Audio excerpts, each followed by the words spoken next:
Morning, Raptor Freaks. Alexiot's here, and it's Friday, and it's not a game day, but today it is a Friday Freakout, and I have a couple of things I'm freaking out about in the couple these days today right now. Very, very happy day, very cool, awesome things. So I will be letting you guys know. First of all, I want to thank Kenrick James for that amazing artwork that he sent me yesterday that you can see in the thumbnail. About a year ago on this channel, we talked about making hoodies for like printing out hoodies that you could buy from, and they would have like Raptor Freak logo and like maybe a raptor with a hood on.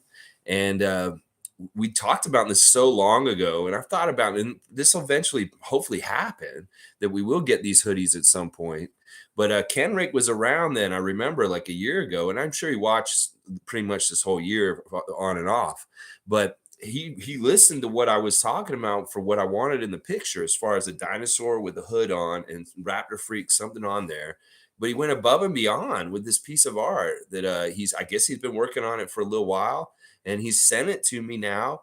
A year after I explained the concept of what I was looking for, he did it. That picture is actually kind of exactly what I was describing, as far as like what I wanted to get for some like art for this channel. So thank you so much, Kenrick James. I love the raptor looks like a raptor. It's red. I love that the logo, the lettering on the hoodie looks a lot like Raptors lettering, but it's not exactly.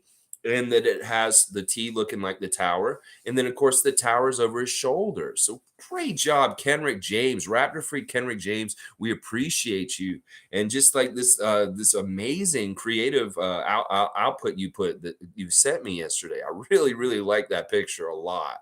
And I appreciate it, Kenrick, so much. Monique's been here already, and she said, when you think it's game day, this is like a moment. This is like what happens to you sometimes. I know this happens to me too sometimes. When you think it's game day, but it's actually not. I know. What a letdown, isn't it? Like, Monique, you want it to be game day. And when you get up and you're like, oh, there's a game today. And then you're like, oh, yeah, there isn't. It's kind of a letdown. I know how you feel, Monique, when you're thinking that. Good morning, everyone. Weird, poor me. Go Raptors. Awesome thumbnail. Hustle play for the win. Totally one more day to contain Luka. So ready. Yeah, we need to beat Luka and the Mavs. They're not as good in recent weeks as they were when we saw them the first time this season. They've been on a losing slide on the down low. They're like 3-5 in their last 8 games. And in some ways, that tells me they're right for the picking. But I won't get ahead and count my eggs before they've hatched. We're going to have to do the preview correctly tomorrow. But I am looking at their recent record, and I'm like, oh, it really is going to depend on who we get back tomorrow and some, different factors like that. But we'll go over it with the preview tomorrow. And then once again, as I said, I will be doing a preview and reaction tomorrow at 9:30, both times, AM and PM. So you'll get 2 streams tomorrow from me, and I'm going to tell you why very soon.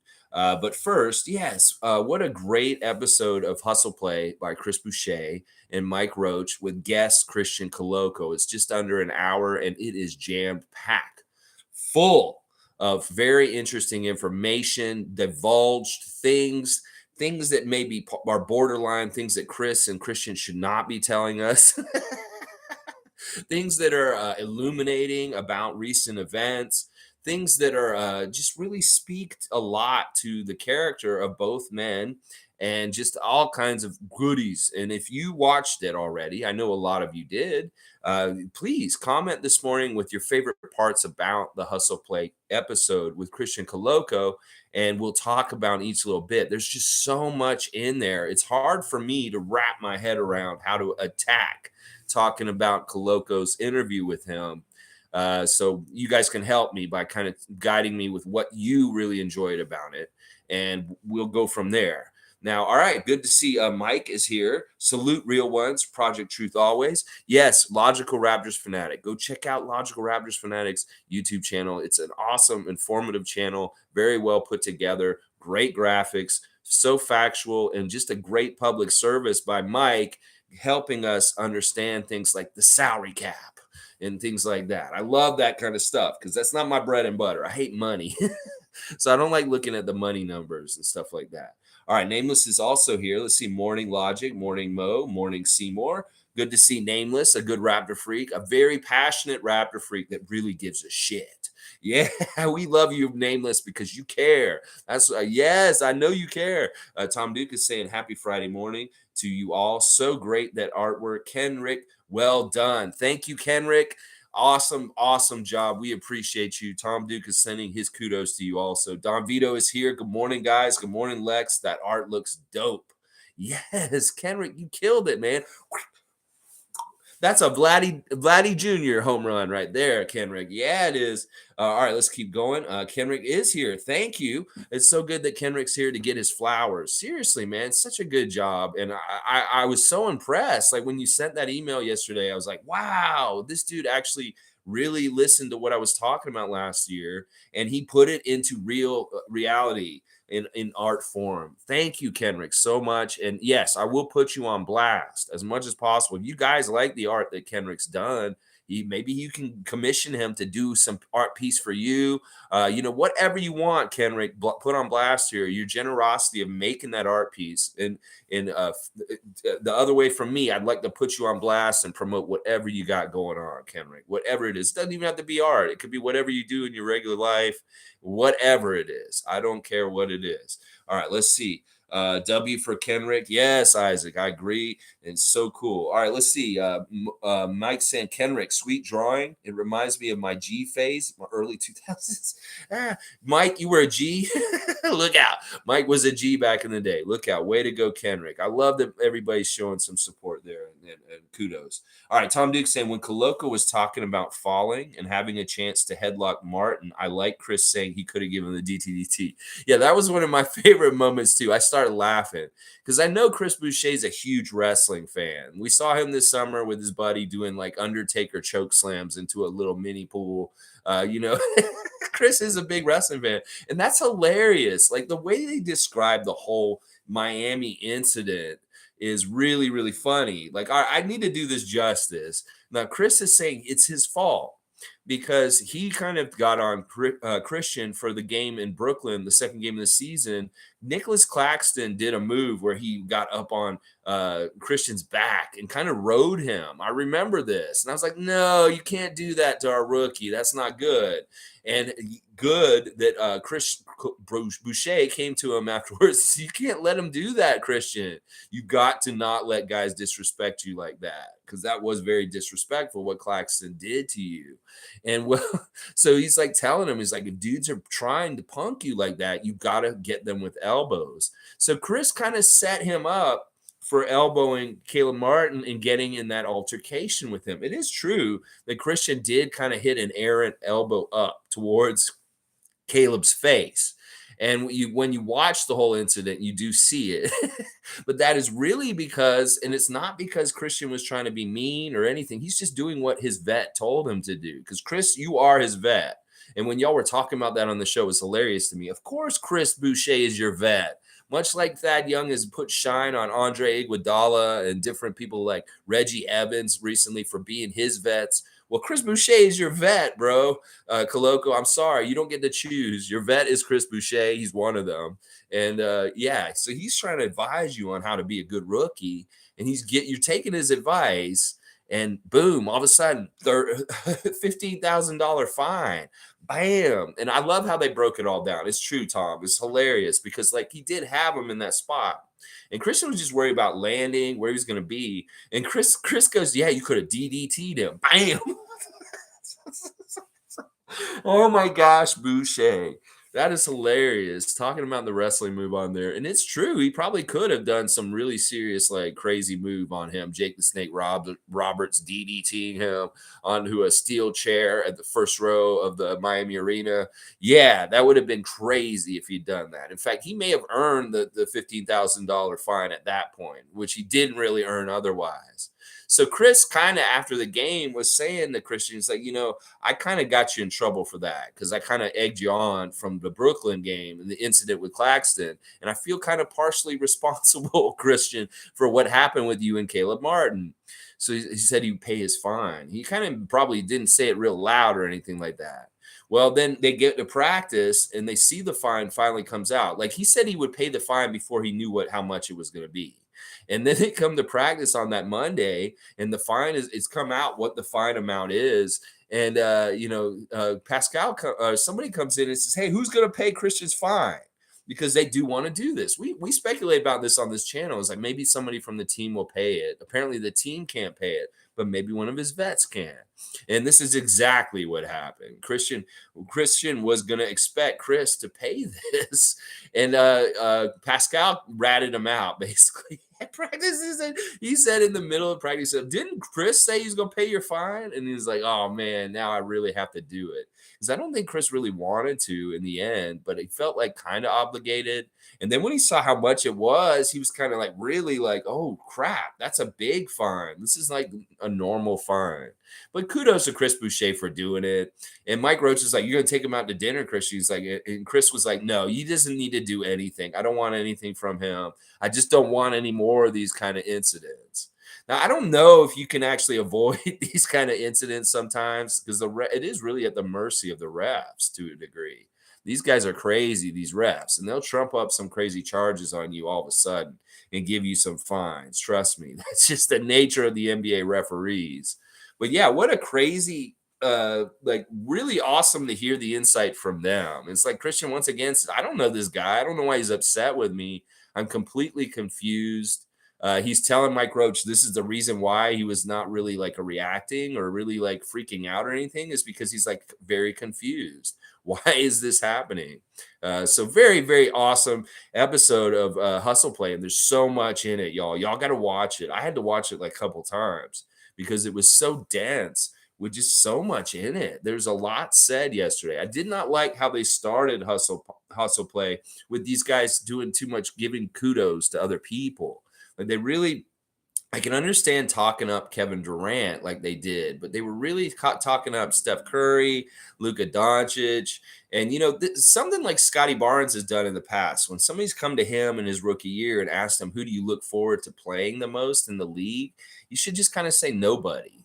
Because you don't want to give anybody fodder or say anything or give anybody a spotlight. And they were kind of too much putting on blast, talking up other players on other teams. And that wasn't good to me. In fact, at one point, Boucher said to Christian, he's going to see this and he's going to come after you now, talking about Kevin Durant. The love fest between Kevin Durant and Christian Koloko is very, very real. That Christian professed that he was his favorite player growing up, that he wears 35 because of him. He wears his shoes, and that it was surreal to him pinching myself. I'm on the court playing against Durant, and the way he talked about having to be switched off on him a couple times and him burning him, he spoke like a little giddy little fan.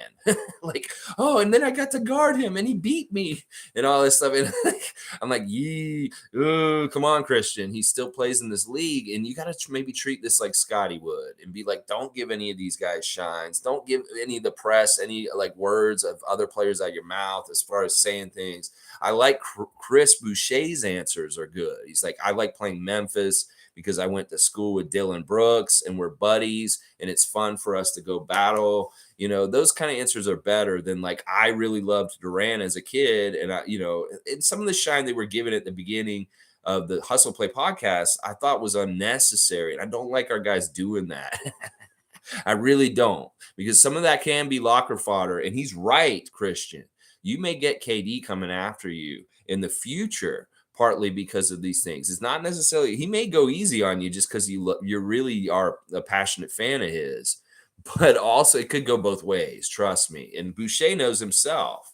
And I love that part about Boucher and his relationship with Kevin, that this is very much a friendship that has been around since the beginning of Kevin's career, because he was at Golden State when he got there and he was a vet for him when he came in, and that Kevin was very instrumental in giving advice to Boucher early in his career that has stuck with him, that he really still uses to this day. So, that's interesting. I always forget about Boucher's past on the Warriors because it wasn't a really like active playing time for him. He really was an end of the bench 15th man who didn't do a whole lot for them at all. But he was around those guys like Steph Curry and Clay and Draymond and Kevin Durant when he was there. So and that is somebody he's tried to emulate, Boucher. He's given up on that to a degree, but in some ways he can kind of reclaim that dream because of the way we are right now and how much we need him to step up. So it's crazy. All right, let's see. Let's see what else you guys are saying. But yeah, that was hilarious. If he had DDT'd Caleb Martin on the front row seat, I would have been like, whoa. I would have been like, okay, that's crazy.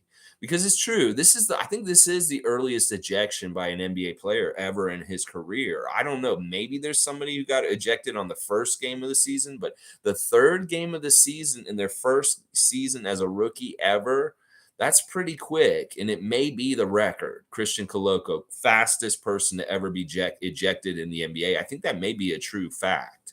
But I don't know. I don't know for sure. I can't verify that for sure, but it sounds right. I mean, you have to have the right meeting of the Venn diagram that you play enough that you're because most rookies are sheepish. They're not going to go out of their way and get in trouble and then get ejected.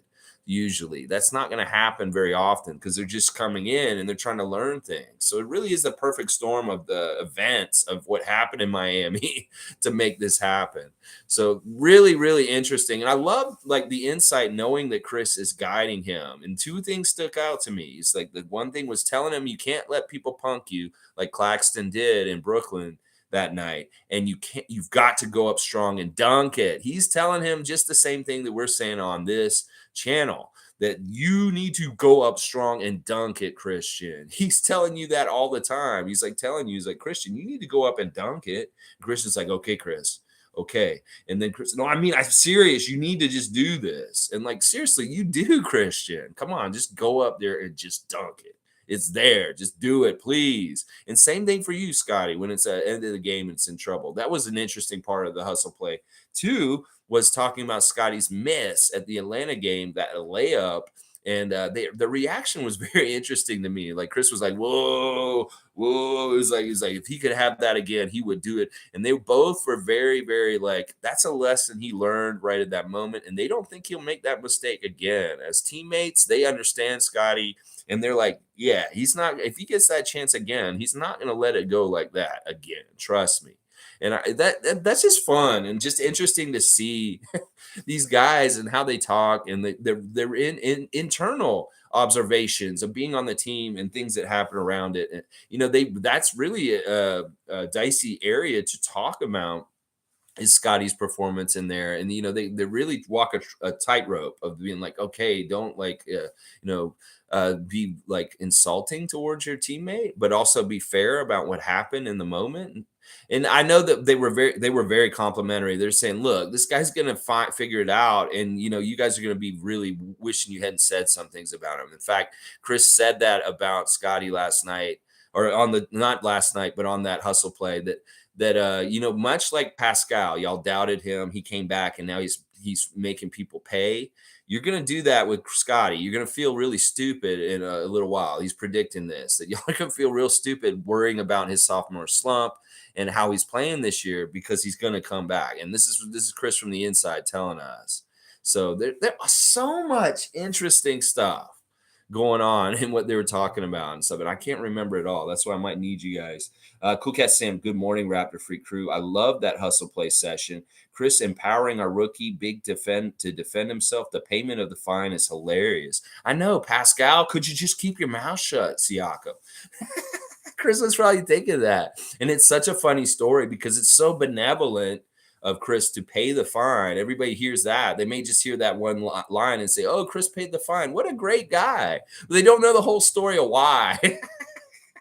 And it's not totally that he wanted to. And when he saw the price tag, he was like, holy shit, this is like not a normal fine. This is not good. Shane's giving respect to Kenrick. I love it. Let's see. Leslie's here. Good morning, Freak family. Good morning, Leslie Hart. Always good to see you. Don Vito saying, Kenrick, do you have an email or social media? Would love to have some art done as well, my friend. There you go, Kenrick. Don Vito's looking for an artist, and maybe you can help him out. Don Vito, you know what? I don't want to put his email on there because I do have it at this point. But Kenrick, if you want me to, I will. But if you want to just put it in there for him, that's fine too. Mike saying, I love the timing of things. Boucher delivered the confirmations pre-drop. There's a lot of truth in that episode. Hustle play is a must. Yes, Mike. Yes, I know that you're like me. And when we watch something like Hustle Play, we get confirmation for things we were wondering about. Like, I wonder if this is what this is. I wonder if this is what this is. And then they come on and they talk about it. And they're like, yes, this confirms so much. This makes sense. This makes sense. This makes sense. Yeah, yeah, it really is that kind of episode, Hustle Play, because they're filling in the blanks of a lot of like recent events. Like Chris talks about Detroit and them beating Detroit and getting rid of that C word for a second. And he's funny because he said, I figured out something about Detroit. And then he's like, we figured them out. And Mike's like, you figured them out so I can bet that you're going to beat them? He's like, no, I won't say that because there are bad games still. But I figured out something for myself about Detroit. And this is something, it was silly because it's like, this is something we could tell is like, yeah, they play really hard. You have to play twice as hard as them. Okay, Chris, well, I'm glad you figured it out just in this game. And they finally you guys beat them. So much in it. I mean, I'm serious. I'm going to forget like 5 things I want to talk about from that hustle play. So there's so much in there. I mean, seriously, holy cow. All right, let's keep going. Isaac Campbell's here. Christian was like, come on now. It was like my 3rd game ever in defending his involvement. He seemed more concerned about protecting fans in the fall. The NBA gave Patrick Beverley three games for a similar act.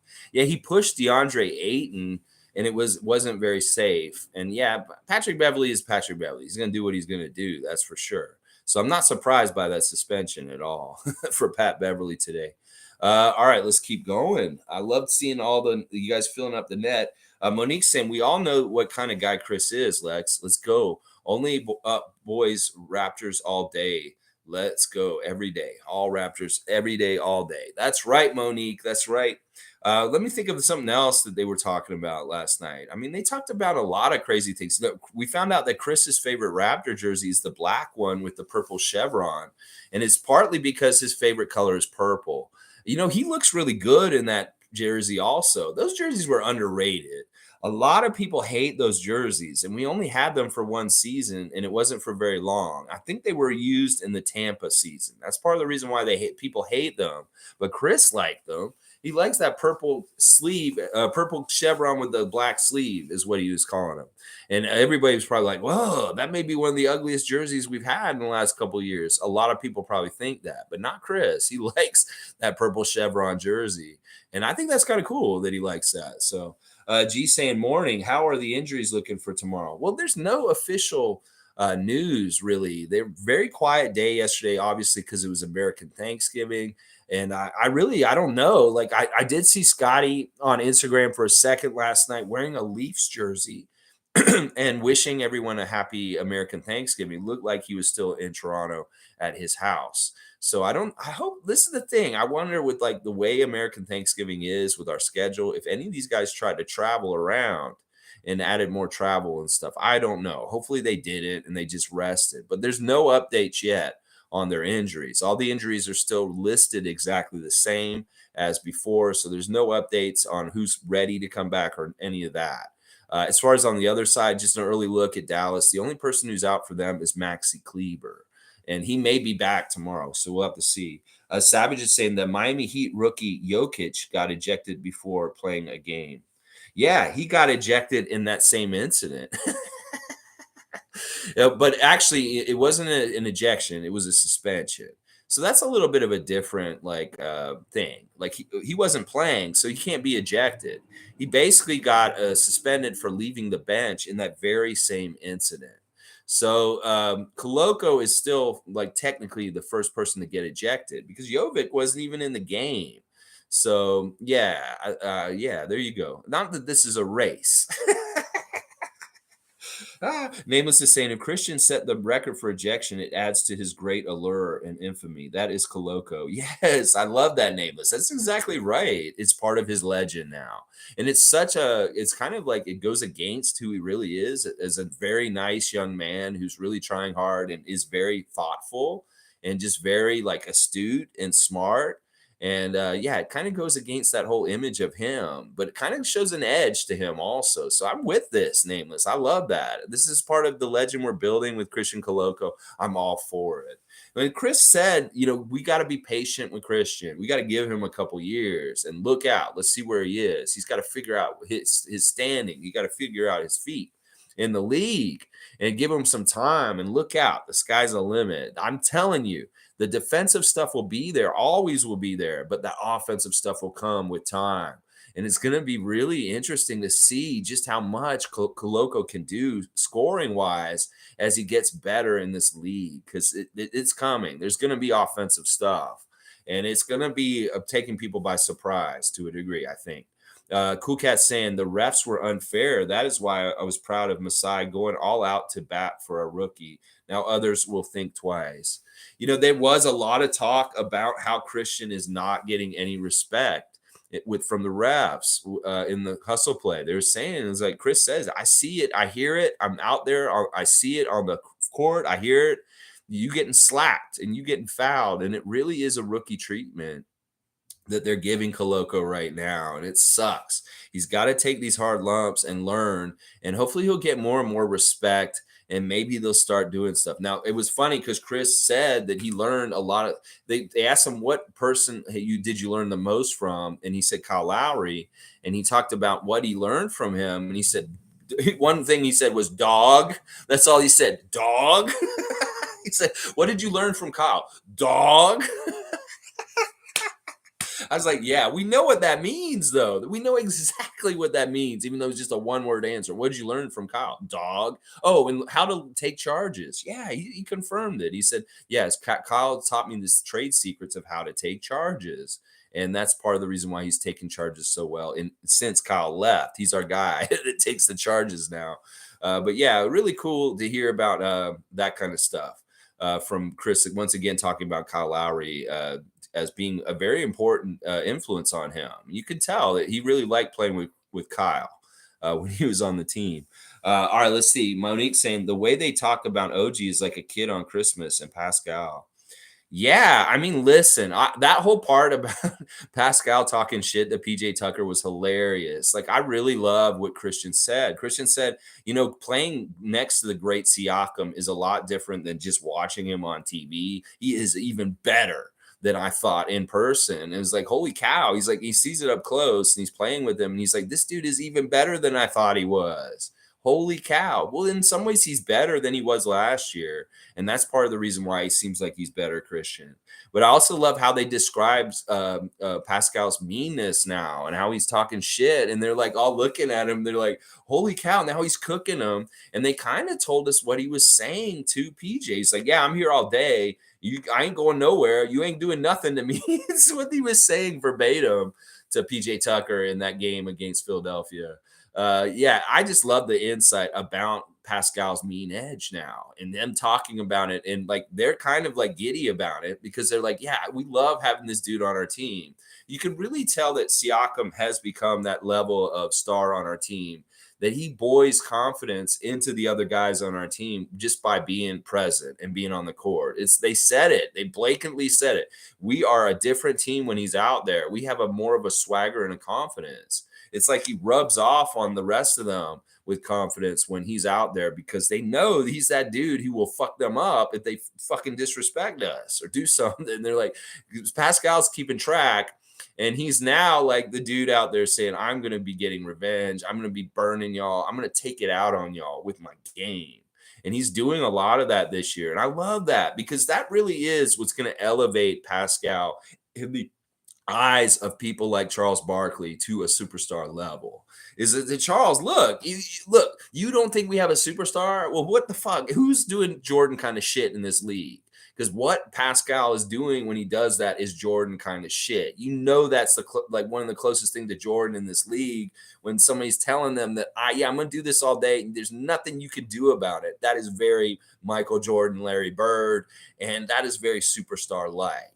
So Pascal doing this is actually going to help elevate him to being in the superstar in the eyes of a lot of the NBA media down south. And I love the way they described it all. Like, they're very much fans of Pascal. And they were like, yeah, they were like, yeah, it's like, we want to see him do that. When he was like, well, when he did that, we was like, we knew it was on. And it's like, Christian's so giddy when he's talking about it.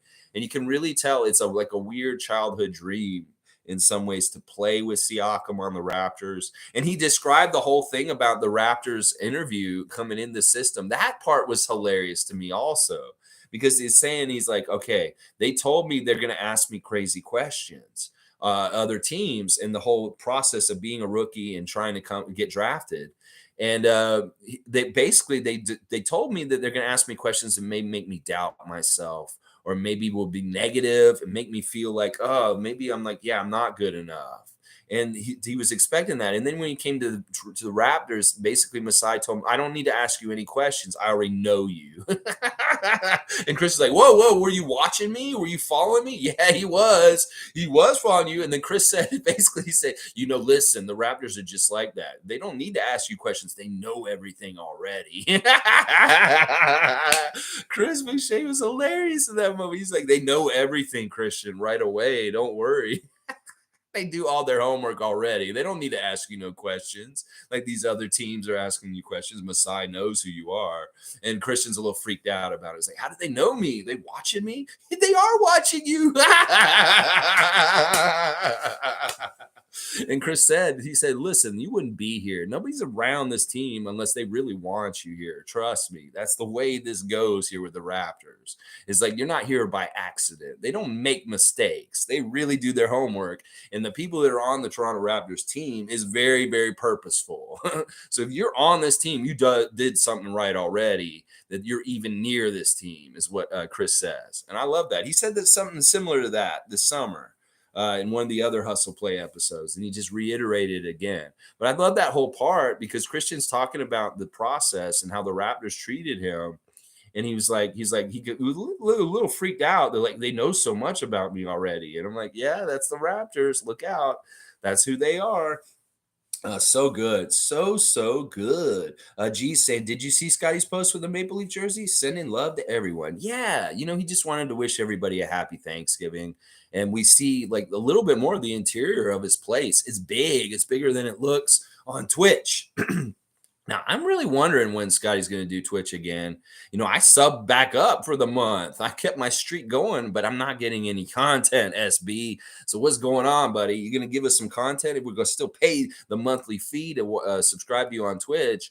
I don't know. We'll have to see what Scottie's going to get on there again. It may have to do with when we start winning again, and maybe when he's playing very well himself. So yeah, he probably doesn't want all the questions right now. How's your knee? How's your knee? How's Cardi? How's this? How's that? And he's probably just like, he needs to focus on healing. This is something I was really worried about with him in Twitch. It's like when he said he's going to Twitch during the season, I was like, yeah, when are you going to do that? The travel is just too crazy. It's really hard to find the time. And then like where the settings are good with the team and your own individual play, their play and your play, to make it so you can go in there and you're not going to have any bullshit happening. Yeah, it may not be the right time. When everybody's healthy and y'all are rolling, you guys got like 4-game win streak. Yeah, get on Twitch then. And hopefully you will be around then. Isaac saying, Ayton stood over a player which could have been viewed as intimidation, but his actions weren't penalized like Koloko's situation. I really don't know what the NBA expected Koloko to do. Yeah, it is the rhyme or reason sometimes, and maybe they're just like saying this is a Canadian surtax. You're a rookie for the Raptors, and we fucked up because we let a talent like you drop through the first round, and somebody else took him, not the Canadian team. And now they're pissed because now we got this amazing center, and they're exacting a little revenge on the down low and saying, all right, we really gotta fuck over Christian with the foul calls, and then this is a situation that's a little weird. Let's give him a fucked up technical or a fine on top of things, and just really give him a good strong initiation in the league as a Raptor. Yeah, you're on the Raptors, and this is how we're going to treat you. That kind of thing. I don't know if Ayton didn't get any trouble and his role looked similar to Koloko's or maybe worse, then that does tell you something about how fucked up the NBA doles out fines and suspensions, and maybe it isn't very equal. I'd have to see the incident myself. I have not seen video of the Beverly Ayton incident, but if it's anything like the Koloko Caleb Martin incident, and Ayton got away with not having to pay a fine, then maybe there is a gripe or a case, because Koloko was definitely not an instigator. They may say because he threw the elbow. That may be. And the other thing they're trying to say is because he's like putting his arms around him, but he said he was trying to steady himself. And if he really wanted to hurt him in that moment, he probably could have. It was really that it was a very peaceful move. It just looked weird because he had his arms around him, and then maybe they thought that was aggressive. I don't know, but yeah, I'd have to see the other video and assess it and what it looked like against our incident. Leslie saying, I have this weird feeling about Gary Trent. I don't know if he is bought into the Raptors system. I don't even know if he's bought into it. I think he has, and I think he really wants this all to happen. I don't know what's going on. He does seem a little like listless and kind of like I wouldn't say lost, but kind of like, I don't know. There's controversy with him right now for sure. And I think it may be like, once again, I do not like when Nick calls people out publicly. In some ways, he may have hurt Gary's confidence to a degree. And I don't like that. I really don't like that, Nick. Call them out in private and get them like figured out in private. You don't want the fans and everybody else adding their times 10 to the whole situation. Because they add maybe a times 1,000 or times 100, make things worse. The fans do, our fans. So I don't know. I'm really hoping that he just gets out of this and we get back to what we've had Gary Trent Jr. do for us in the time he's been a Raptor so far. He's had ups and downs, and those ups come every once in a while, and that'll help things. If we can get an up from him for a while, that would really help. Like if he could flirt with a 40-point game, that would super help. Like if he got a 30-point game somewhere, that'd be really good. Fun Guy saying, wait, did the hustle play drop? Because I only saw snippets of it recently. Yes. Fun Guy, it dropped yesterday. It's 53 minutes, and it's fantastic. It's epic. It may be the best one of them so far. They're very open. Once again, Mike Roach asking really, really good questions. Really interesting, insightful kind of questions. It's funny. They asked Christian, what's your legacy? What do you want your legacy to be? And he's like, dude, I just started. I'm a rookie. This is a little early to talk about legacies. And he's like, well, I just want to be known as a guy who worked hard and that I was a good player. This is basically what he said. Yeah, it dropped yesterday. Cool Cat saying, I think Scottie was over at Pascal's house for U.S. Thanksgiving based on his IG story last night. Where he was wearing that hockey shirt. Okay. So you think that was Pascal's house he was at? It looked like his own house because it's the same kind of color of walls from the Twitch. I don't know. We have no idea where Scottie was last night. He could have even been in the States and we wouldn't even known. But he probably was in Toronto. And it's more likely he's either at his house or Pascal's, like Cool Cat thinks. Savage saying, true that. He may have the quickest suspension. Koloko holds the title for ejection. Yeah, that may be right. I mean, does Jovic want that that notoriety? I don't know. Koloko was not suspended himself, though. So I guess. But yeah, he holds the title for ejection. Savage being a good troll today. Tom Duke has got the link to the hustle play in the chat, guys. If you want to find it, he has posted it right there. Monique is saying the fact that Chris Boucher brought up Trae Young talking to our bench. Way to go, Chris. Trae is a punk. Okay, this is another part I wanted to talk about that I was going to forget to talk about. And Monique has been, once again, a darling and a saint for reminding me. This whole part is very interesting to me because they really give us the whole intel on what happened with Trae Young at the end of that Atlanta game. Now, when DeAndre Hunter missed those 2 free throws in overtime, Big Cat, Jamaal Magloire, was talking a lot of trash from our bench. He does this. This is one of the things he does is he talks trash from our bench as a big, huge guy, and he can get away with it to a degree. Now, he's gotten in trouble in the past for being a little outspoken on our bench and getting us in trouble. I think he's gotten technicals from over there before, but he's pretty good at walking the line and not going over it.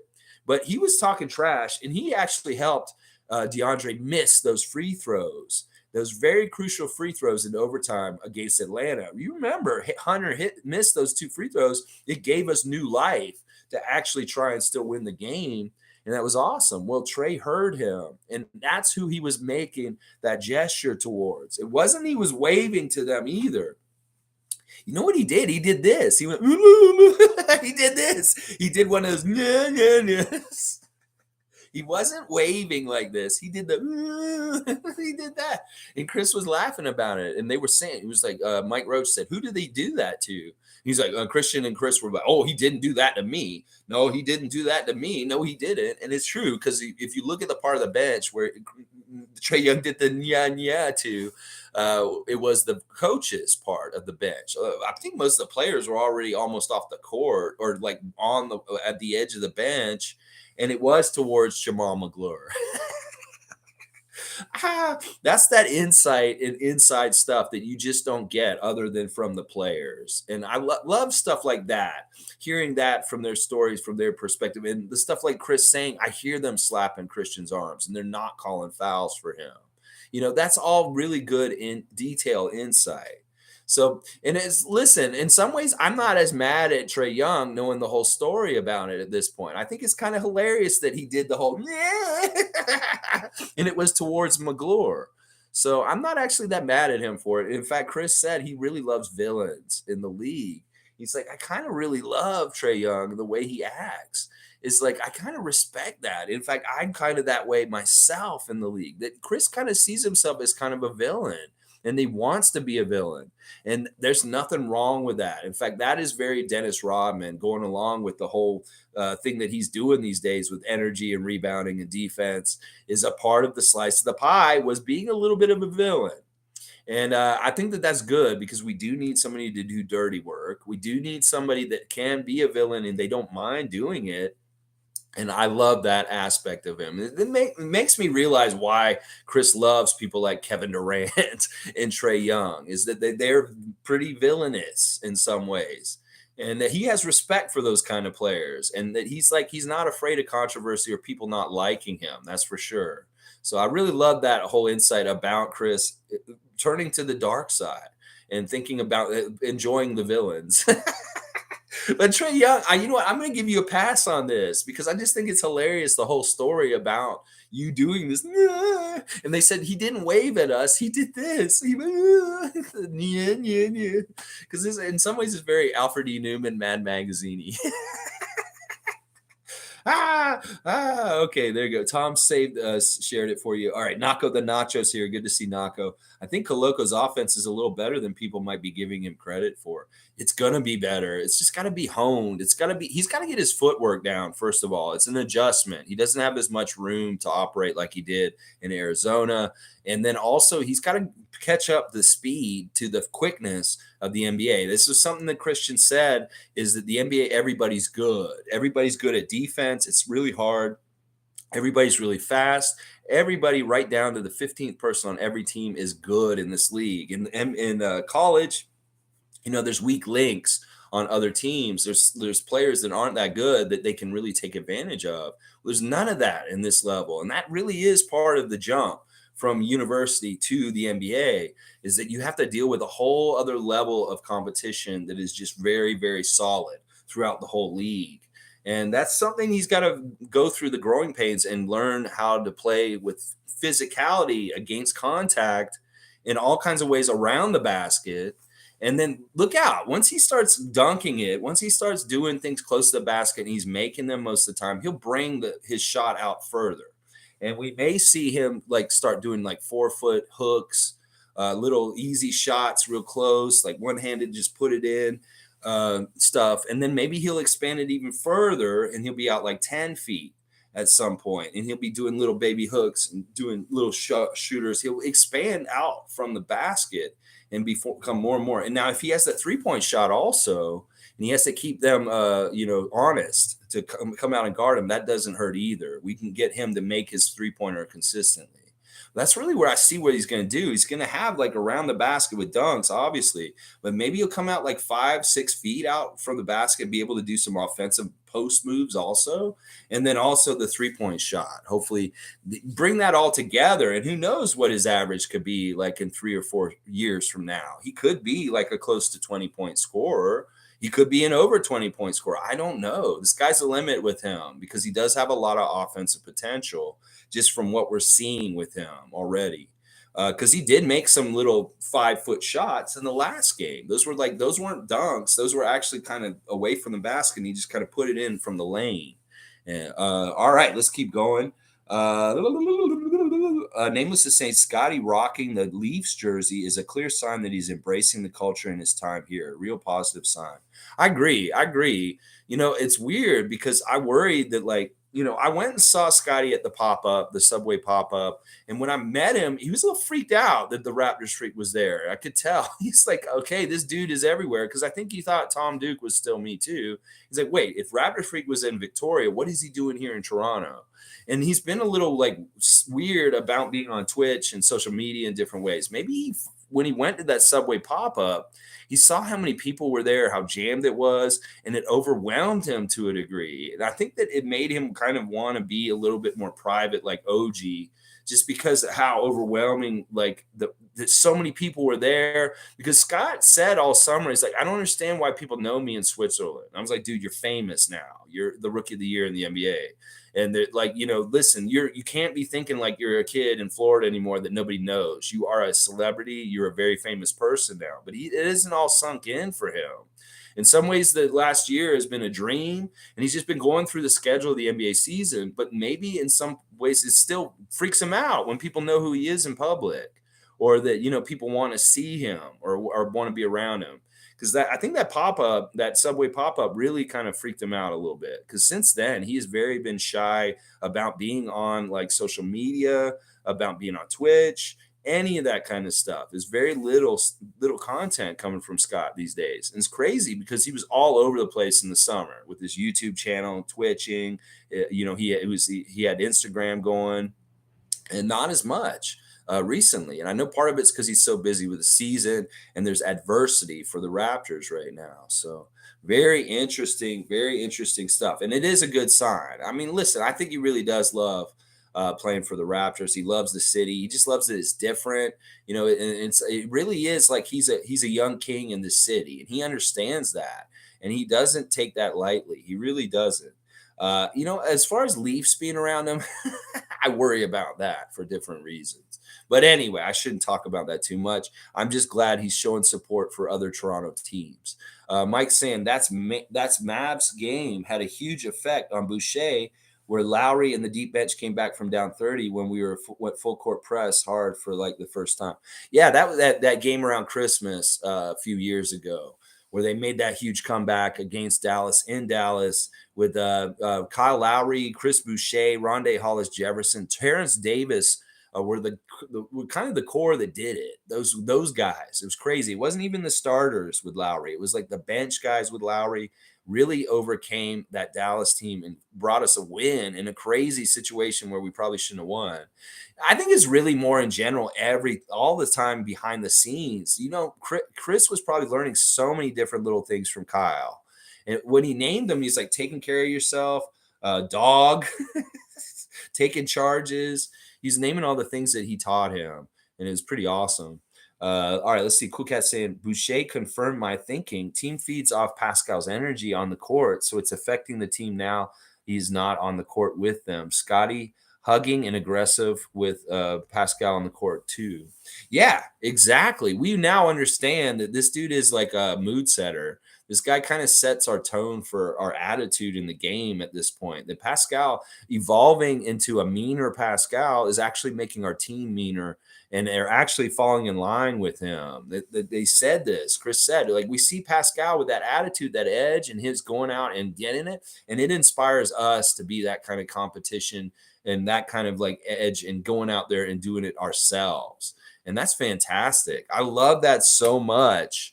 That is the kind of leader that Pascal is rubbing off on them. It's not just like a leader within points and doing ways. He's a leader with killer instinct. As Chris put it, Pascal wants to step on your throat and choke you out. He's ready to step on your throat and choke you out. That's what he wants to do. And I love that killer instinct. And I love that this is part of his DNA. I had no idea that Siakam was going to be such a valuable player to the Raptors when he came to our team. I had no idea. Usually I'm pretty astute with potential for players, and Pascal Siakam has come out of the blue completely. I cannot say that I pegged him to get to the heights that he's gotten to in his career at this point. I really, really did not think this was realistic, that this could happen. But this just goes to prove the sky's the limit if you just have no idea of like where your ceiling should be. And that is really where Pascal is at this point. It's crazy. And they even talked about it, on the Hustle Play, saying they all started late. And think about how, any of those three guys would have done with their development if they'd started a little earlier. Like Chris is really just hitting his stride just before 30. He started basketball late in his life. And same with Pascal and Christian also. Christian talked about making the transition to basketball, that he played soccer every day. And he only played basketball once a week. And it was very casually. It wasn't in like an organized league or anything. So he really was discovered like from nowhere. Like it's really the kind of thing where they probably walked into a gym over in Cameroon and they're like, this dude is really tall and he looks like he has an NBA body. But you know what? What does he do? It's like, have you played anywhere? He's like, no, I'm just playing this pickup game right now. I was like, well, we need to watch out for you. Like, this is literally that kind of thing. Like, they discovered him from out of nowhere because he's like he said, he played very casually in basketball. He wasn't that good at that time. It's just they looked at the raw potential of his size, I guess. And like, this dude could be a real good basketball player. Forget about soccer. But we see Christian sometimes out there before the game kicking the basketball around like a soccer ball. I saw him do that in the game the other day. I was like, yeah, he's a good soccer player. You could tell he kicks the ball like with his long ass legs. He can still do the kick around like a soccer player would. It was amazing. And also really funny that Mike Roach described how he runs like a deer. He said, you run like a deer. And I'm like, everybody's thinking that, but do you just actually say that? And Christian Koloko like, yep, I do. He's so totally embraced it. And he's like, yeah, you do run like a deer, Christian. And they did talk about how the NBA 2K23 has sewered their speed rating and that they can't, that it's insulting. About NBA 2K23, you're insulting, and none of these NBA players like playing your game. Obviously, Klay Thompson hates you guys. Scottie has given up on your damn game because it's just stupid at this point. I don't know. He may be playing in secret, just not on Twitch, but I don't think he is because he's really frustrated with it. And then Chris said, you could give me a 99 rating tomorrow and I would not come back and try and play that game. It just pisses them off so much. Like, these guys are very quick, tall men. NBA 2K, you can't have them running like they're Marc Gasol. You can't have them running like they're Kevin Duckworth from Portland in like the 80s. I'm sorry. These dudes are quick and lithe, and they get up and down the court really quick. And that is what frustrated them, is that their speed rating was too low, and they were so slow in the game as far as the fast break. That's not who they are. You see these guys in real life, Kenny or whoever the fuck runs that stupid ass game. You see how fast they get up and down the court. You need to adjust those speed ratings for Christian Koloko and Chris Boucher, that they're insulted that you make them run so slow on the court. Chris said he wouldn't even play if you gave him a 99 rating. So fuck you, NBA 2K23. You lost two of them. You lost Scott. You've lost Klay Thompson. You've lost a lot of NBA players because you're not really representing them correctly in your game with all the stats. And we know you're going to sully the Raptors and make us way worse on there. Oh, yeah. Hilarious, hilarious stuff. Oh, my gosh. All right, let's keep going. G says he loves Mean Pascal. I do too, especially that I know that it's an exponential thing. It's not just Mean Pascal. Well, Mean Pascal rubs off on Mean Chris Boucher and Mean Christian Koloko. And I'm all about that. I mean, listen, the more we are like the Detroit Pistons bad boys of the late 80s, I'm all about that. We really do feel like that kind of team sometimes. Detroit Pistons bad boys circa 1989, 90. This is what our team feels like to a degree, with all the length and the attitude. I love it. All right, let's see. Tom Duke has got the spicy jalapeno peppers out. Yes, I love it. And Tom Duke is just loving it. Loving it.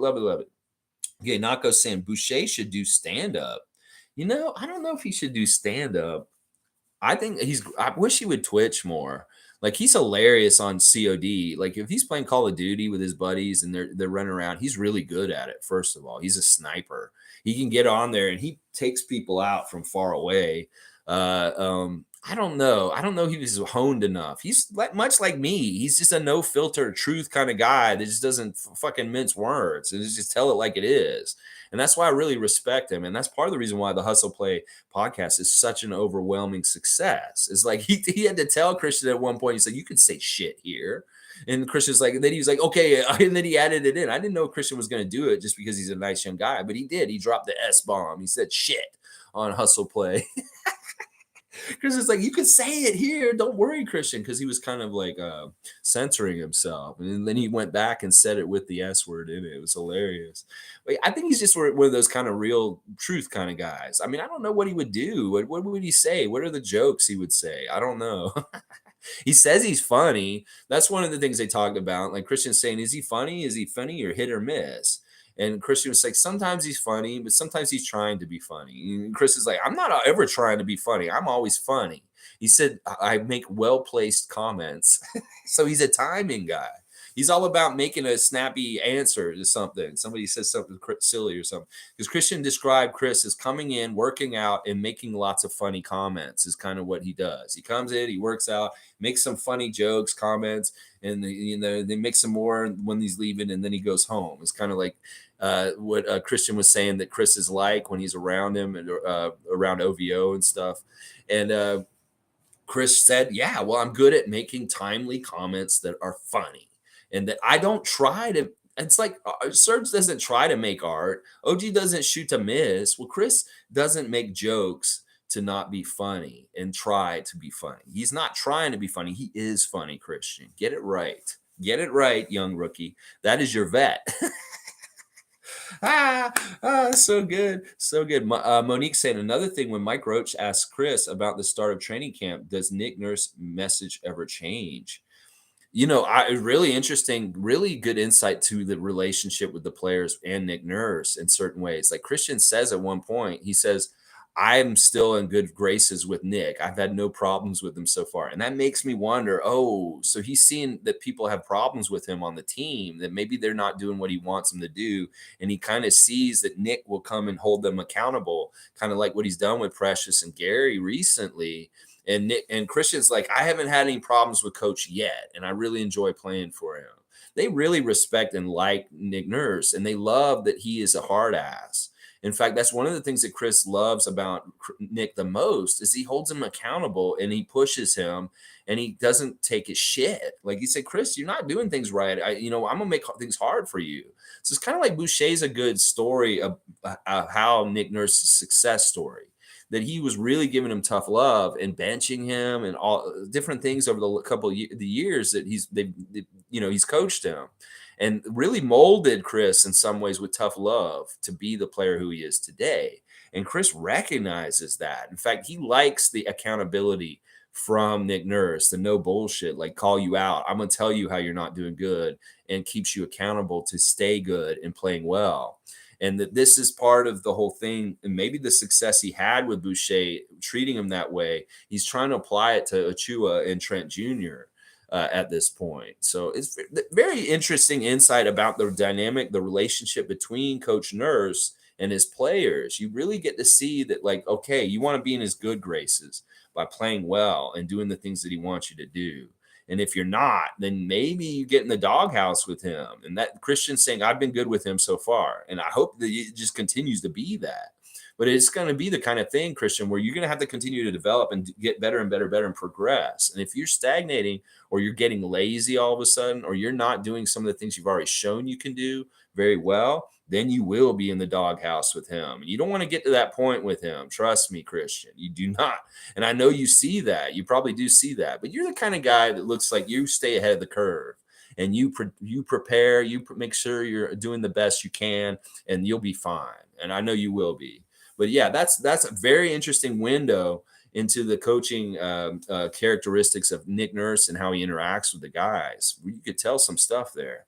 Let's see. Nameless is saying, "You're so awesome. We're so fortunate you do this. Thank you, Lex. We appreciate you, man. No problem, Nameless. I appreciate all y'all. Listen, I've been shut in since the pandemic, and I just need a social outlet. In some ways, you guys are that. It really is really important. And I just love being able to talk Raptors in a passionate way with people that actually understand or care about it. I don't have enough friends that are like that in real life. I have maybe one or two that are as passionate as me, but nothing like you guys. You guys are amazing as a collective. Let's see. G saying Stanimal made a comment under somebody's IG post on what Nurse said about Gary, and he said tough love, and I've heard worse. Yeah. Oh, I'm sure that Stanley got it too while he was here, and he understood. And you know what? He probably really appreciated it because we gave his NBA career some more legs past us, and he got to fulfill a dream to go start and play for the Lakers after us. And he did a really good job. I can't believe they traded him, though. They kind of really need him on that team. He's like a little bit of what they really need the most on that team. They should have kept Stanley on that Lakers team. They made a mistake trading him to Utah, and then Utah cut him. And I don't even know if he's playing in the league at this point, which is too bad. But that's interesting. Yeah, I'm sure you could talk to a lot of former Raptors, and they'll tell you just how tough Nick Nurse is. Mike's saying Masai sees and knows everything. He has scouts everywhere. Laughing my ass off. I know, Mike. You probably I knew that point in the hustle play. You were really probably laughing your ass off and enjoying that part. The whole part about them talking about, oh, they know you already. Oh, they know you. Like the Raptors do their homework. They know everybody. They know everything. Just more confirmation of things that we knew already. That Masai has people all around the world watching everybody. They knew you, Christian. Christian's a little freaked out. They knew me already. They didn't have to ask me any questions. It's like Rockwell. I always feel like somebody's watching me and playing tricks on me. Yes, that's a Masai. He's outside in the bushes. He's watching you. Okay, let's go. Fun guy saying it's the Kevin Durant and LeBron kind of effect, how Siakam instills a level of confidence going into the game. Without Siakam, there's doubt and lack of confidence. Yes, each one of these guys adds a layer of confidence to the team, whether it's Fred, Scottie, OG, they have different levels of confidence that they can give us to come in. Like we know that Pascal's on our side. Woo, we got a good weapon for that night. It's exactly what you're saying. It's like having Kyrie on your side for Brooklyn the other night. It's like, ooh, we feel real good because we have Kyrie and he can do Kyrie things. Kevin, he can do Kevin things. LeBron, same kind of effect. So Pascal's having a superstar effect. And Fred, to a degree, has this too. I mean, their name Steady Freddie means something. And when Fred shows up and he's on your side, you feel a little more confident because you know you've got a great vet, a really good guy who has your back, and he's really going to try and help you win no matter what. That dog, once again, dog. Chris Boucher said dog. Well, Kyle Lowry gave dog to Fred too, not just Chris Boucher. So each one of them, and even Scottie, the potential of Scottie, the all around goodness of him, he kind of is a force on your team too that you feel confident lining up next to shoulder on your side too. So they all have varying degrees to add to this, but for sure Pascal is the one who really brings that huge confidence and swagger on our team at this point. We have got it confirmed. Mean Pascal exists. He is talking mad shit, and he is letting them know he ain't going nowhere, and he's going to be doing this all day. Is what he was saying to PJ Tucker. He's like, I'm not going anywhere. I'm doing this to you all day. He's talking trash. And it's funny because Chris is saying he's played against PJ for years and he's never done this. Like this was a new thing. And it's like Chris was saying, now he's doing this. And it kind of caught PJ Tucker by surprise and kind of humbled him. It's like, oh shit. It's like, okay, now it's like this. It's like Pascal's letting him know. It's like this now. Yeah, it is like this. It is like this. That's very clear. He made it very clear to him. He spoke it over and over again. In fact, it was funny. They were saying that Siakam's brother, Christian, was like, what is he doing? We never see him do this. Like even his brother was saying, like, I've never seen Pascal be like this before. So this is the new Pascal. This is the Rico Hines described meaner Pascal. We're seeing it now. Love it. Tom Duke saying Miami is depleted too. Spoelstra called out his injured players to maybe give him some minutes. Different approach than Nurse. Yeah, I don't know. I'm not paying that close attention to Miami. Miami's going to have problems all year. They don't have enough depth. and they don't have enough size, and they're older. These are very much the knocks I'm going to be bringing up about them all year. Kyle Lowry is being their best player right now, and they're really leaning on Kyle, and Kyle's playing well. But that's not a good sign necessarily that you're leaning on Kyle so much with a team that's supposed to go deep in the playoffs. I'll tell you right now, that's not a good sign for their team. It just from knowing Kyle and what they should be doing with Kyle, leaning on him too heavy like this during the season, that means they're in trouble. They're in a bad place. Let's see. Nako's saying, wouldn't be surprised if the Raptors had a 20-page file on every player. I think Ayton's considered a top 5 center, at least top 7. That's why he gets away with it. That could very well be part of it, that he's, that may be exactly what it is. I don't know if they consider like top centers, but they may just think he's a vet. He's been around for a while. Without seeing the video, once again, I can't really speculate on whether he would have been warranted to get a punishment anyway. So I can't really speak on this knowledgeably. Let's see. Yeah, and about them having files on everybody. If you're out there, then they were going to look at you, and they're going to be like, okay, let's keep them in the interest pile. There may be a lot of guys that are like, okay, we're not interested in them, and it may be a starting point is really character. Is like, all right, this guy's a knucklehead. He's gotten arrested for robbing someone, or he got arrested for beating up his girlfriend. All right, we're not even going to look at him, even though he's talented. We'll put him over here. We just want the guys that are talented and look like what we want, and they're good character guys. And then maybe those files are in a stack, and then there's other files of varying degrees going away from that. But yeah, the being prepared, this is what Masai was. He was a scout. This is where he started in the NBA. He was on the road, sleeping in his car, checking out players. So he's a master scout himself. It's like he could go do scouting himself. He probably still does to a degree, just for fun. Like, man, he's on Giants of Africa, and he's over there. He very much is probably scouting people while he's there. He's probably looking at these youngsters. It's like Masai walks in the court. Welcome, everybody. Welcome to our event. And he's like, you look very tall. Let me see. How big are your feet, young man? This is like a 12-year-old kid. He's probably like looking them all over like they're racehorses. Like, yeah, you look like you will be very quick up at the court and stuff like that. It's like, yeah, I mean, I could see that. I could very much see that. He gets there earlier, too. He sees them ahead of time. It could be that he was one of the first people that ever saw Koloko as a youngster after his like rec days. He didn't play any kind of organized basketball when they came and got him and brought him to Arizona. In some ways, he did not. He was very much just playing it casually and like once a week. He said he was very much a soccer guy, more so. It's very interesting. Let's see. Monique saying, Lex, frame the thumbnail and put it up. Go Raptors. So happy for you when you talk to the right people, great things happen. I agree, Monique. That's part of one of the things I want to do here is be a hub for positive Raptor fans to connect and whatever kind of things you got going on, whether it's the Brothers Tada and you need, something done at your house. Well, we know people that can come and help you paint your house or clean your carpet, wash your windows. We know people that can help you with real estate out in the 905. Omari Parsons can help you find an apartment. The more we know about our network, we can find people to help. Like Don Vito is asking Kenrick to do some art for him at this point. That's fantastic. I love that. I want to make sure you guys get linked up. So Kenrick, if that's all right, I'm going to try and either you post your email for Don Vito, or I'll send it to him somehow, some way. Maybe Don Vito, you give me your email in the chat, and I can send you, or I can put my email in, and you can send me your email without putting it on here. And then I'll send you Kenrick's email to ask him about a commission. So there we go. Like bringing people together. That's what I'm all about, Monique. And I'm so happy you're a part of that family. Oh my gosh, it's so good. Mike's saying the Raptor scouts are good. They talk to all the coaches and chart and watch their development over time, and they put in through the years matters a lot to Masai. I'm sure like it must be interesting to try and become a scout for the Raptors. I know Kevin Gamble was a scout for the Raptors for a while, former Boston Celtics player. You got to it's probably very competitive to be a scout for the Raptors because you're working for the great Masai, as far as he's a legend in scouting circles, and that may be some prestige to be a Raptor scout just because you're part of Masai's team and it's the top notch. Like this is the big time, best scouting, in the league.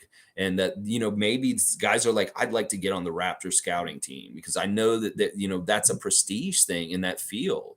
I'll bet you that's very much true in this league. It's been very different to be like a scout for the Sacramento Kings compared to a scout for the Raptors in some ways.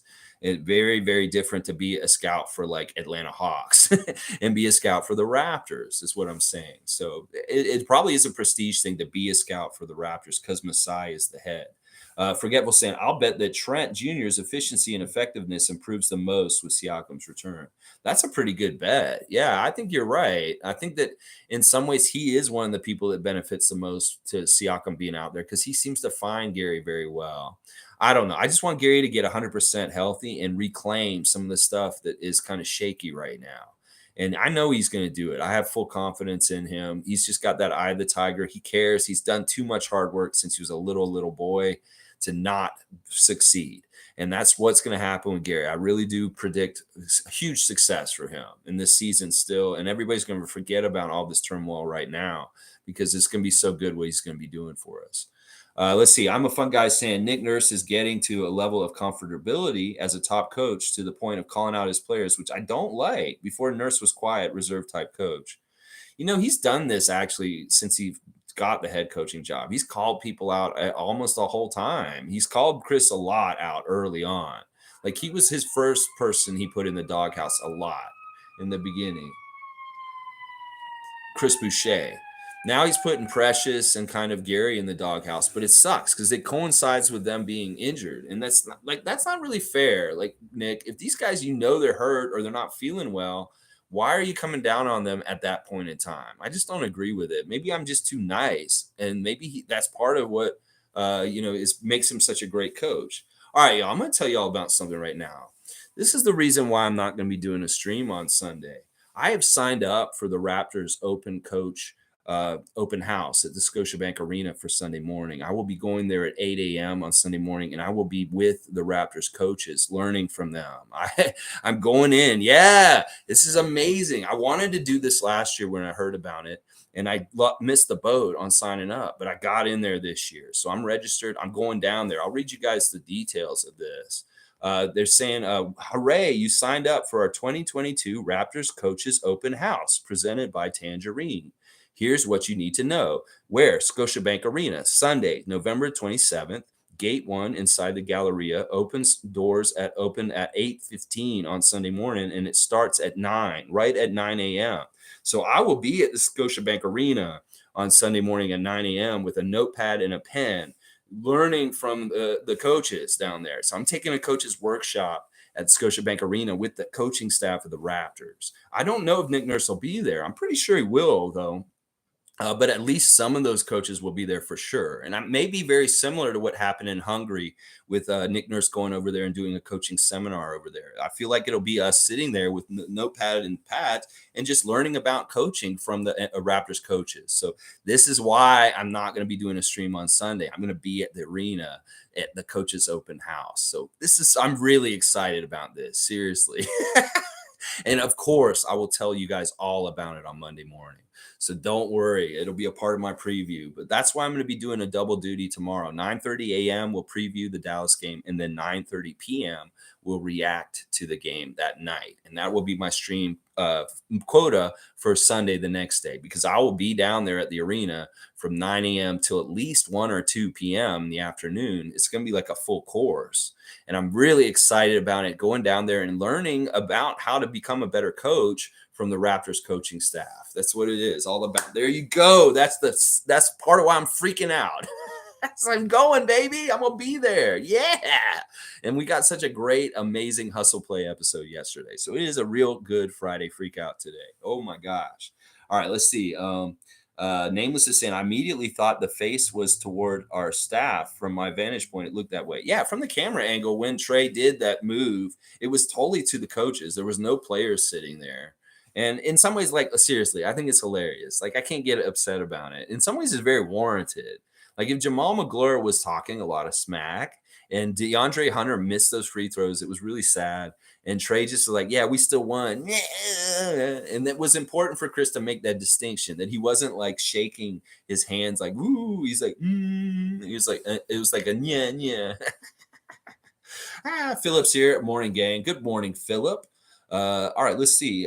Chris's Sports Corner is in town for the Mavs game tomorrow. Oh, yeah, that's right. Chris and his wife are here for the Dallas game tomorrow.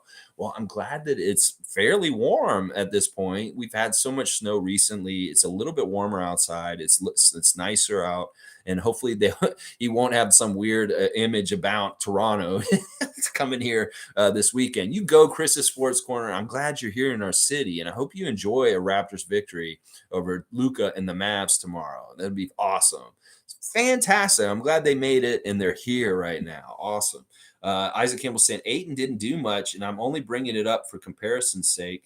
I just wish the NBA would reverse the fine upon review of Koloko's involvement. The precedent otherwise rewards goon behavior. Yeah, but listen, from the insight we learned from the hustle plays, maybe what Koloko did was goon behavior because it was Chris telling him to be goonish and to throw an elbow. That really is what they said. It's like Chris said, you can't let people punk you, and if people are punking you, you got to throw an elbow. And that's what he did. That's why he is kind of at fault. And Chris is at fault, and Christian's at fault because he did throw an elbow to a degree in that play, and it was purposeful. So I don't know. There's a little bit more illuminated on it. Like if he was just a naive rookie, it's like not he's ignorant to what his elbow did in that motion, and there was no directive or anything like in his head that was like, oh, you need to do this. And I'd be like, okay, yeah, that's totally unfair. What happened? Like it was just errant and by accident. But now we know that there was kind of some premeditated to be tougher and have physical contact like that added because of Chris's urging. So it is kind of Boucher's fault. It really is. But I really love that he's being that vet leader to tell Christian to like, you can't let them punk you. You can't let guys like Claxton hang all over you with their ball sack on your back of your neck. I'm sorry. You can't let them do that. That's wrong. You can't let him ride you like you're a horse up down the court. That's just bad. It looks bad, and it's just like we don't do that. You know, that's disrespectful what he did, and you're gonna have to do something about it. Put him on the floor or something. You know, it's that kind of thing he's got to think about. Let's see. Nameless is saying Scottie did not realize the influence he has over the city, but did not watch the parade. You know, I don't know how much Scottie really paid attention to our championship year or any of the things going on with the Raptors. The Raptors weren't even in his like world of like experience or thinking about things because he didn't think he was going to be a Raptor. Probably he didn't know where he was going to be. So we can't think about him looking at the Raptors' history before he got drafted in any kind of way. Because you know that's true. Like he's really not that informed on some of the things about the Raptors' history before he came. He is on some stuff, but in some stuff he isn't. I think it's just really that he's very down to earth kind of guy, and it just like he's humble. And in some ways, he doesn't understand why people would make a fuss about him. It's like he just does what he does. He likes playing basketball. He's good at it. He understands that, but he still doesn't understand fame and why people would want to line up for like 6 hours on a snowy Thursday outside of a Subway pop up just to wait and possibly get to see him or get a picture with him or anything. Because a lot of people showed up. There were probably 1,000 people there. And I will tell you right now, maybe like 100 of them actually got a picture with him. And I was one of the lucky few. It's crazy. But yeah, he's just very naive to like fame and what it all brings and carries with it. You know, he's freaked out by people approaching him in public. He's you know, doesn't understand why people around the world would know who he is at this point and like care about him. It's like, come on, Scottie, you're the rookie of the year of the NBA. And you are famous at this point. And you have haters too. People really hate him now too. And that's a good sign. Like I said, that's what LeBron has. That's what Kobe had. That's what Michael Jordan had. All the greats have had haters. So this is a good sign that you have a lot of haters. All right, let's see. I'm a fun guy. Trae is a bum. There are actual villains in the league. Trae just wants to be one, but he's soft. Raptors are the wrong team to do his tactics with. We'll body him. We'll own him. Like I said, I've forgiven him for that just because I understanding now more. It's like Magloire was talking shit, and rightfully so. They won the game at the end. So I actually think this is funnier than like the shaky hand thing. Like, woo! I think that's more of an insult than like him actually being like, because that's very childish and it's kind of funny in some ways. It is kind of funny. I like it more the way they described it. It really lessened the sharpness of it because his face was away from us, and he could have been not very serious at all when he did it. It may be like he was smiling real big and he's just being really goofy. So I don't know. I don't have that much venom towards Trae for it, but it looked bad at that moment. But with the way they explained it afterwards, it's kind of like, okay, he's going after Magloire. Is definitely going after Magloire with that. So, but we probably will body him anyway. And Christian did say that. He's like, if he tried to do that in our building, oh, the fans would let him know. Christian already knows that from his very little experience in the NBA. He already knows that Raptors fans will hold people accountable with boos and letting them know when they come to our arena. So we may do that to Trae, but we may forget too. Like, honestly, I don't think it's that big of an infraction that like fans collectively will all remember, like a thing like Goran Dragic, and really organize and boo him, because we didn't really do that to Caleb Martin either. Like, they may have booed him in the beginning when he first came out, but they didn't boo him a whole lot after that. And I don't see that happening with Trae either, because it's just like people don't remember, or it's not that important in some ways. Let's see. Jimmy Pope saying, I think the fact we are not playing well is the reason for him not streaming. The chat would be toxic. That's for sure what it is, Jimmy. That's for sure what it is. And it wouldn't even, it partly maybe some Raptor fans saying stupid shit, but it would be a lot of other fans. And part of it would be that like he's having a little bit more down. Like they talked about this last night, or not yet last night, on the Hustle Play podcast. They talked about it on the new Hustle Play about Scottie slumping. And they think it's ridiculous. Like Chris basically called out, and we're hearing this all over the place, whether it's Paul Jones, Akil Augustine on Raptors Today, whether it's the guys on Raptors Tonight with Randy. We hear different people saying, like, how the fuck do you guys think Scottie's not doing well this year? What did he average last year? 15 points a game? Okay, what is he averaging this year? This is directly what Boucher said. What is he averaging this year? 14 points? Okay, what? 15 points to 14 points? And it's like, listen, and then that's when he said, y'all need to stop getting on Scottie. It's going to be very much like Pascal. You talk shit about these guys, and they're going to come back and make you look stupid. And that's what he said about the whole thing. And it's like, I love that they chimed in about this controversy right now, because this is really what Scott would face if he got on Twitch, is people coming in there saying, why are you so bad this year? Why are you so bad? What do you mean he's so bad this year? He's playing fine. Oh my gosh. And they said it. It's like there's ups and downs in an NBA career, and that's just how it is. So really cool to see Chris Boucher and Christian stand up for Scottie in this avenue and just say, like, what is this stupid like idea that he's slumping or he's in a sophomore slump just because he's 1 point off his average from last year? Well, by the end of this season, he could get that average up to like 17 points per game somehow, some way, or 16 points per game. So it's crazy. I love that they addressed that and they brought it up. And this is true. It's ludicrous. It's stupid. People that don't know basketball are the ones complaining about Scottie not being as good this year. They're idiots. They don't know what they're talking about. Mike's saying Boucher has said that was the game he became a true dog. Like he came on and wasn't going hard because we were down 30, and Chris didn't think we weren't going to win. But Lowry cussed him out and told him to play. Hilarious. Hilarious. One of the things that Chris said in that Hustle Play too that kind of dismayed me, but it really kind of gives you an insight to the young NBA player's mind about how players, when they're brought up, they really don't learn that the fundamentals of playing good defense are important. Like Chris, when he came in the league, he said, I didn't want to play defense. I didn't see the point of it.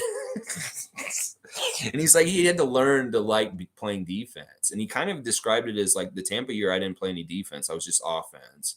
And then this last year, I was like really energy and hustle and defense. And now this year, I'm trying to bring both of them together, married together, like the offensive stuff he showed in Tampa in the Tampa year with the new energy role that he started last year. He wants to marry them together and have both aspects of him in full effect on the court. Very similar to what we've seen with OG recently, where he's marrying together his really excellent defensive play with really top-notch offensive play. Well, Chris in some ways wants to be both sides too. But it's funny because when he came in the league, he just wanted to be a scorer. He just wanted to be a Kevin Durant, and the defense was very much an afterthought. And it's been through time on the Raptors that he's learned that this is very important and that this is the thing that you should be building from is the defensive side of the ball. And then the offensive side will come later. And that he kind of did in reverse. It's weird. And it kind of really informs us about some of the stuff we're talking about with Nick Nurse and him being in the doghouse earlier on in his Raptors career. Was that, part of it is that like Chris was not giving the right effort on defense, and he could not get time on the court until he started doing that. And now he has, and he's a way better defender now at this point. So Really, really cool and interesting stuff. A lot of insight really given to us from the latest Hustle Play episode about the Raptors and how things work with them. Monique saying Chris even said his brothers see a difference in Pascal. He's a nice person, but on the court, know yourself, Chris doesn't even play 2K either. Yeah, I know that Chris doesn't play 2K, and rightfully so. And yeah, the Siakam brothers are seeing a different Pascal now that their brother has changed. He's evolved. Much like Jack Armstrong evolved as a Pokemon when Drake let him put on his teddy bear jacket the other night. He evolved like a Pokemon. Drake said it. Jack, you evolved tonight. You evolved here tonight, is what Drake said to him. Well, in some ways, Pascal has evolved into a meaner Pascal for sure. And his brothers don't even recognize him anymore. Who is this guy? This guy is mean. That's not my brother, Pascal. Whoa, wait a second. Is he talking trash to him? Well, I guess he fits the pants. He could wear them now, and he can do that at this point. Cool Cat saying in Scottie's IG picture, the background with the stuff in the back in the second floor corner looks exactly the same when Pascal and his brother gave an interview. Scottie's condo doesn't have that same marble. Very astute. This is deep Raptor freak stuff. Like Cool Cat is a real Raptor freak that she's noticing the inner details of interiors of people's houses. Okay, all right. You probably know way better in some ways than I do on this, and I'll go with what you're saying. I'd love to think that Scottie was just at Pascal's for Thanksgiving tomorrow. That would be a great thing, and you may be exactly right. Randolph Phillips is saying, "Good morning to our beloved Raptors Freaks gang. Blessings to all. Blessings to you, Randolph Phillips, on the day after American Thanksgiving and this weekend coming up. All the best, and as always, we are still have you in our hearts and minds as you grieve." Your mother's passing. All the best to you, Randolph, still in this grieving time. And hopefully the light of Raptors basketball and a big win over Luka Doncic tomorrow will bring you some solace and happiness tomorrow. I really wish and pray for that for you tomorrow. Bishop's here. Good to see Bishop. Good morning, freaks. Good to see Andrew Bishop always. Monique is saying first time seeing Nick Nurse Lex. So awesome. Enjoy it, Coach Lex. Way to catch on. Yeah, I mean, listen, I don't know how this is going to go, and I don't know how many people are going to be there. They're saying they're going to give out 400 coaches kits, the first 400 people to get there. So they're expecting that many people. It's going to be a big crowd.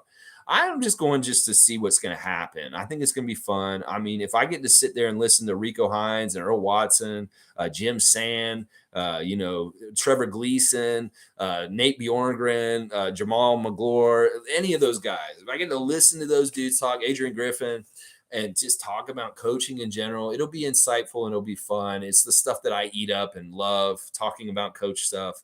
So I'm just going to really enjoy this. They get coaching credit for going to this. If you have a coaching number, they get it on your resume. I don't have one, so I'm just going as like a non-official coach.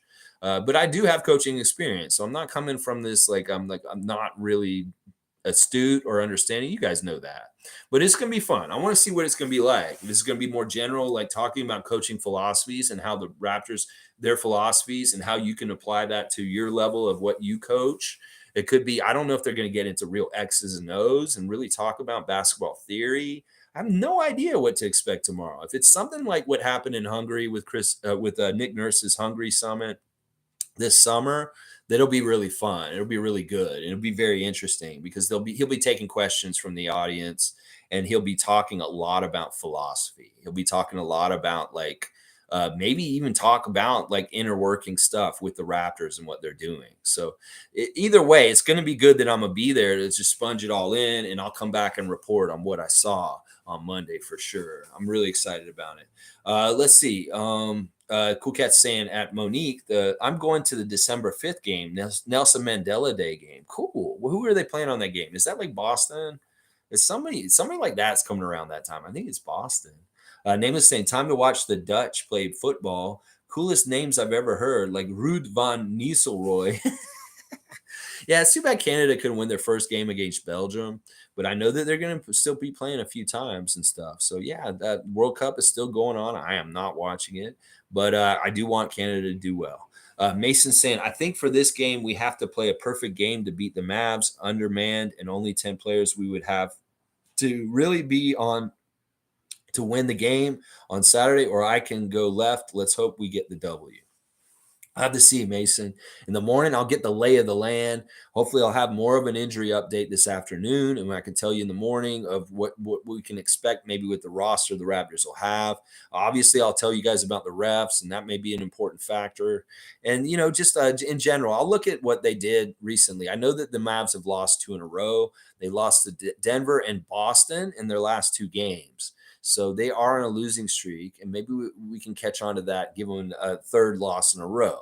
But I'll have all that prepared for tomorrow morning and the preview, 9:30 a.m. Eastern time. Yeah, yeah. Cool Cat saying, I think Gary Trent Jr. is scouted a lot more. Teams know his tendencies. He will have to add more variety to his bag to go to the next level. This could be very true. I think that really, like, part of it really is the byproduct of way more attention on him and Fred without Pascal out there, way more attention on OG.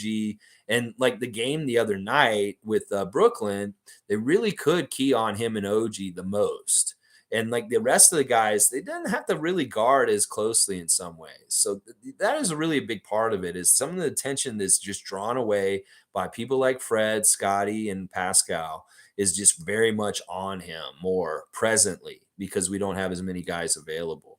But this is probably true too. They may have saw some of the really dynamic things he was doing with steps and spins and the way he likes to get the ball around the 3-point line, and it is scouted much better now. That may be true, actually.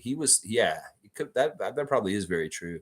Monique's saying, DM Monique. Okay, yeah, cool cat. DM Raptors super fan Monique about that game because she'll be there too, probably.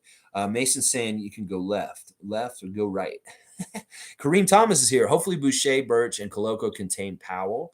That guy always terrorizes us. Yeah, he's a good Canadian Toronto kid. And this is the thing. These guys love to play against their hometown team and try and beat us. They really do. I thought it was interesting in the hustle play.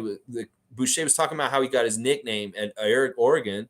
He's a duck, Oregon Ducks, and he was slim. But there were a whole set of ducks. Like, I didn't know this, but Dylan Brooks was one of the ducks, too. He was Swole Duck.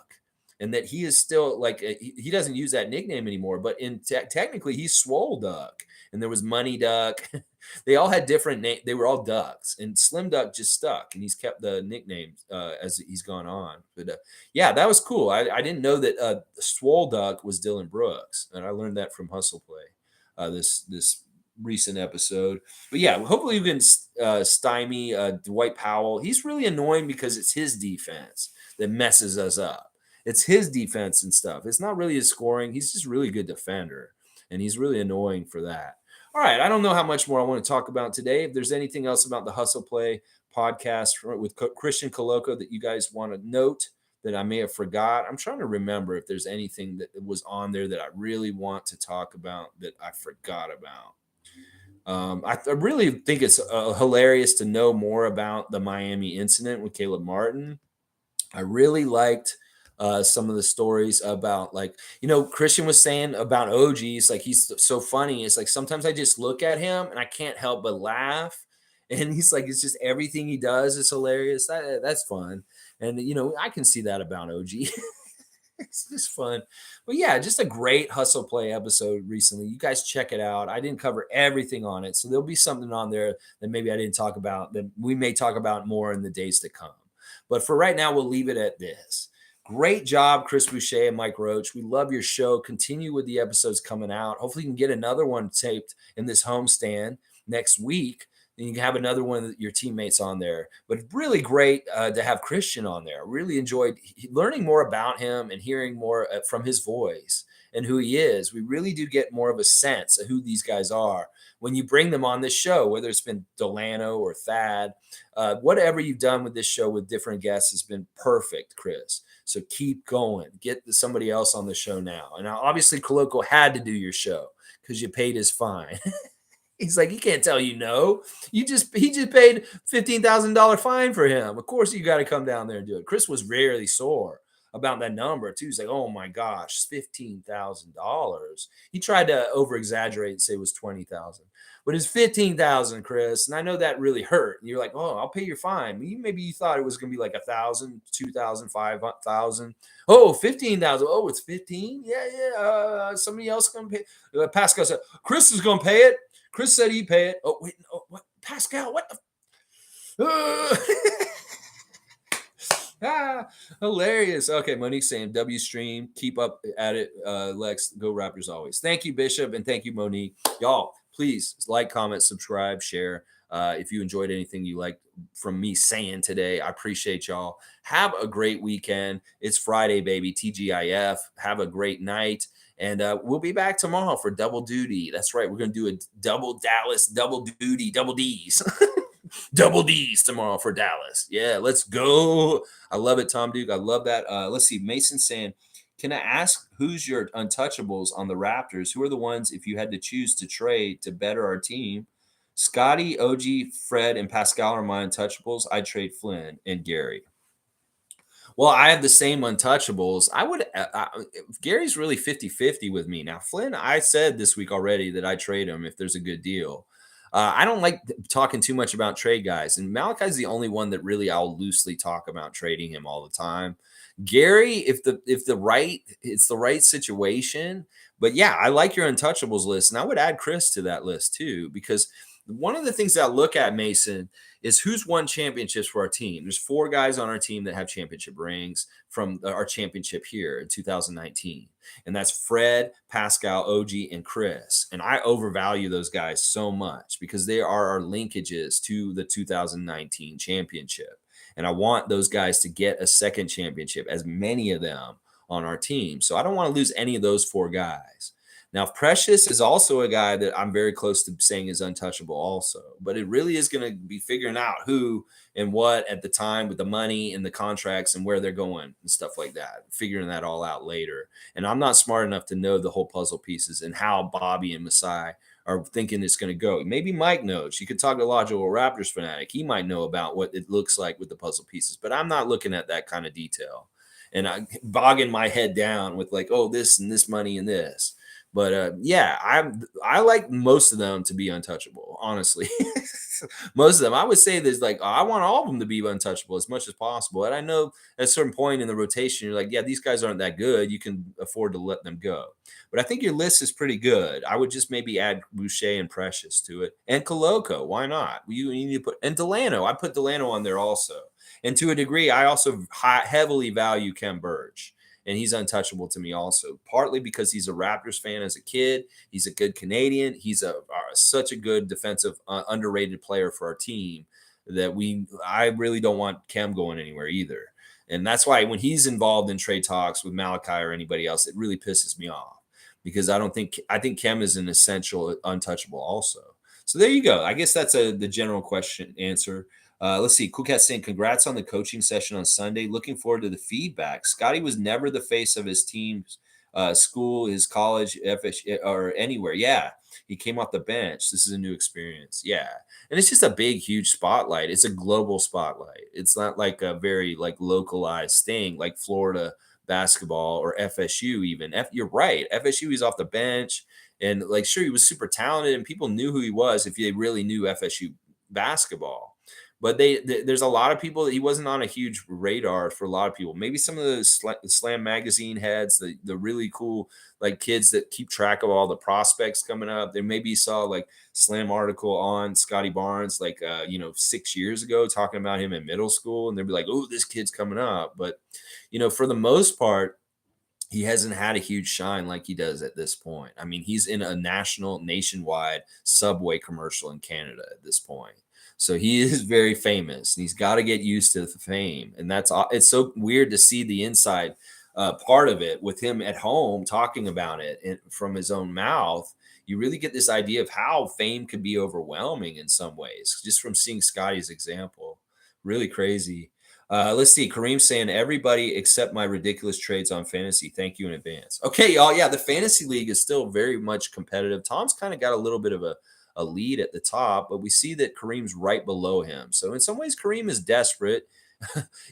Somebody sent me a trade, but they took it back really quickly. I don't remember what it was exactly. I don't think I saw it. But yeah, the fantasy league is very competitive. And remember, guys, Isaac Kimball has sent the prize for the fantasy league, Raptorsfreak Fantasy League. It is a signed Vince Carter UNC jersey, and the winner of our league will be getting it. And right now it's Tom and Kareem and Amari up near at the top. Yeah, Tom took Thad. Yeah, you picked him up off the waiver wire. This is a very astute Raptors pickup, Tom Duke. You did not have a Raptor on your team, so you could, and you're getting the starter Thad Young, who's filling up the stat sheet. I'm gonna tell you right now, I'm super impressed with Tom Duke because he's never played fantasy before, and he's a rookie, and he is killing it. I'm gonna tell you right now, Tom Duke is really paying attention to trends and looking at the players because I can tell what you're doing, Tom, and you're very, very much a natural at fantasy basketball. I'm going to tell you that right now. You're doing a very good job from what I'm seeing. All right, y'all, have a great Friday and enjoy yourself. And just let's say a little prayer and put some good positive thoughts and energy out there for healing for our Toronto Raptors. We need these guys back. We need the revolving door of whether they're coming in or coming out. We need them to come back out and play on the court and not be in home because they're hurt. We need that door to start having people coming back more than going out. So, yeah, we need that more. All right, guys. Have a good day, and let's go